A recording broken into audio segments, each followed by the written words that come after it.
Hello, I'm Mizo. Today we're going to discuss the Marxist analysis of a fall of capitalism. Well, that is hardly a prophecy that one day capitalism will be destroyed. By the forces it creates by itself. It has happened to all economic organizations before capitalism. It will happen to capitalism, but to be able to predict that is prophecy. It is not a science, and Marx dressed it up as a science. I find that highly objectionable, actually. Well, he had extremely stupid reasons why capitalism will fall, and none of it actually was actually observed in real life. All the reasons that Marx gave that capitalism will come to a dreadful end is basically, all of them are not true. All of them are not true. And in fact, capitalism managed to evolve and change and look at the new technologies, the new social circumstances, and survive. And flourish, not only survive, flourish. Whereas Marxism, it collapsed in its own weight. Basically collapsed in its own weight. It didn't work. Now, what is Marx's analysis of capitalism, so that capitalism will always come to an end? The crisis of capitalism. Now, how does the crisis arise? A capitalist will try to minimize the payment of his workers. Now, when he starts to minimize the payment of his workers, his profits increase, and so he tries to crush the workers far more to able to make a bigger profit. Now, the problem is in a capitalist system, all the capitalists are doing the same thing. This is Marxist analysis. All the capitalists are doing the same thing. So eventually all the workers will get paid less and less as well, but the capitalists, they will earn more and more. Then the question he asked was that what will happen to the goods they produce, because the workers are the people who buy these goods, and they don't have the money to buy the goods now. So essentially the capitalists will go broke. They'll make a lot of profit, and the more profit they make, the more broke they become. It's total nonsense. Actually, what happened was, from the time he wrote this stupid stuff, the actual wages of workers increased manifold, up to 10 times. And in my lifetime, I have seen the actual wages of workers rising by 3 to 4 times. An agriculture worker is earning 10 times now what he used to earn in 1960 in real money. I'm not talking about inflated money, in actual money that compensates for inflation. So it is not true at all. This is a prophecy. Like, this is not social science. This is prophecy. All the prophets of the old, they all said Armageddon will come and Qayamat will come and something like that will come and some avatar will come and all you guys who are sinners will get destroyed and people will rise from their graves and there will be judgment day, stuff like that. All religions have it in some form or the other, and you will have to go answer for your sins and you will put into eternal damnation, stuff like that. All religions have it. So basically Marx was just repeating what other prophets have said thousands of years before him, that you guys, you listen to me. If you don't listen to me, then your world will come to an end, and God knows what will happen to you. The volcanoes will burst open and the skies will fall on your head. The economic volcanoes will burst open and the economic skies will fall on your head and you'll be done for.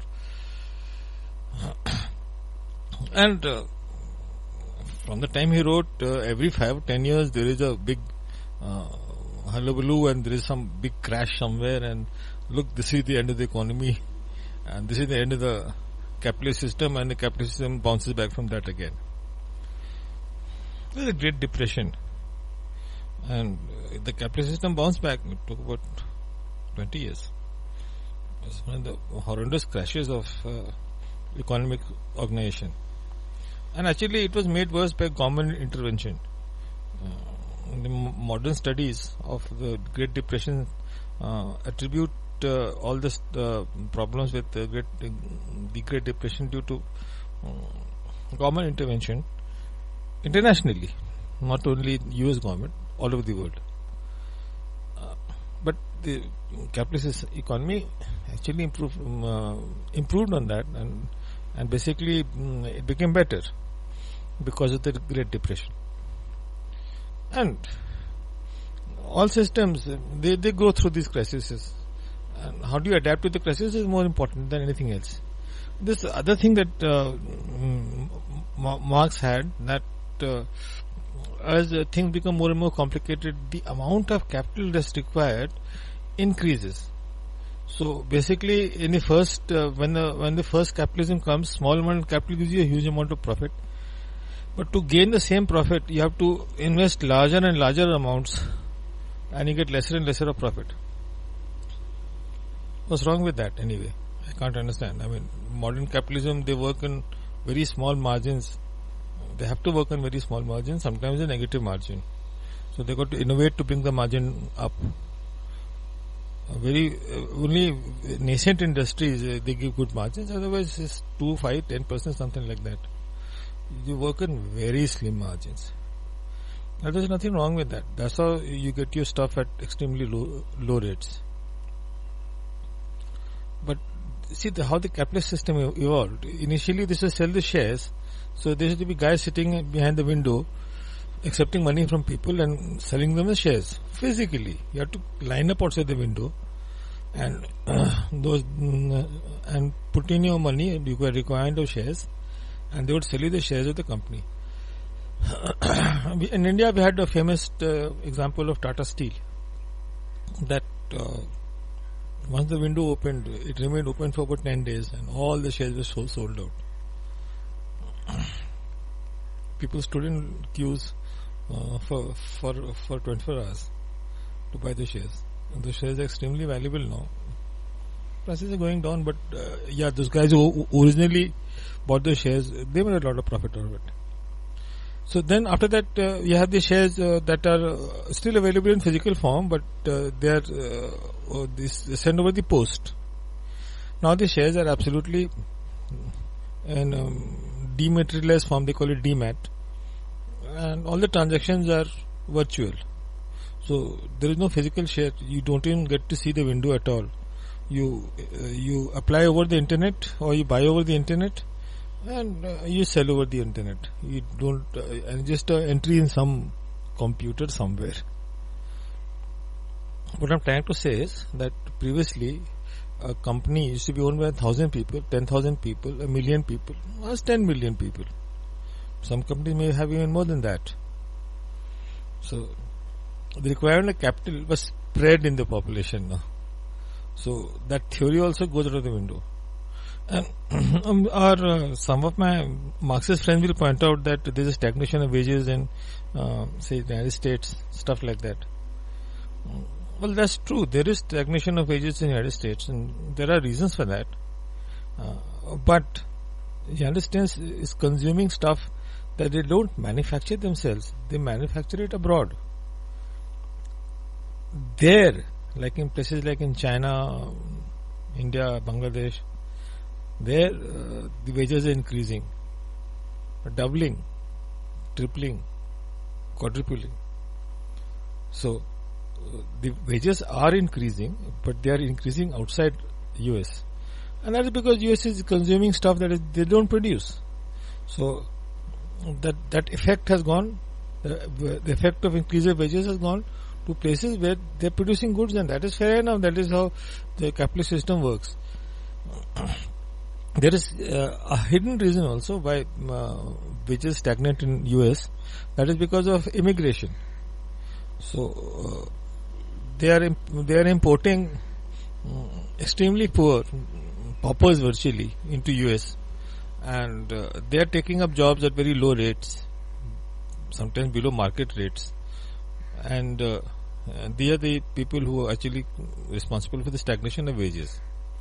But even then, the prices of stuff is going down, and for the same wage, you can buy a lot of more stuff, and then there is the social security and stuff like that.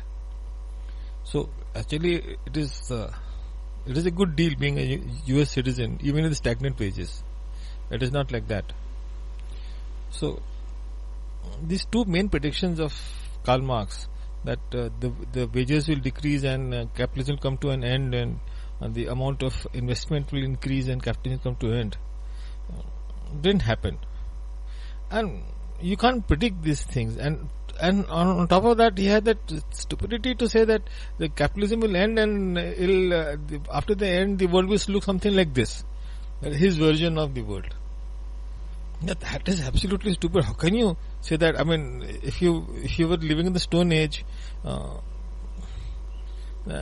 could you predict what will happen? That agriculture will come and you'll have kingdoms. You couldn't predict it. And then if you're living in the feudal system, you couldn't predict the end of slavery or the end of the kings taking over capitalist democracies. You couldn't predict. These things are beyond comprehension, beyond imagination. You couldn't do it. So all these predictions that Marx makes, this is nonsensical. This doesn't have any meaning at all. How can Marx simply get up and say that capitalism will end this way, and the end result of this change will be like this? You can't say it. Yeah, capitalism will end. There's no doubt about that. But when it will end, how will it end, and what will be the end result? That is in the realms of prophecy. It is not in the realms of science. And nobody can really predict that. This is another nonsense thing that Marxists said, that this is the way capitalism will dissolve, and this is the way it will reappear, and the world will be organized in this way, the economic system will change, and this is what will happen. It's all stupid nonsense. I am Mizo, signing off. Thanks for listening in, guys.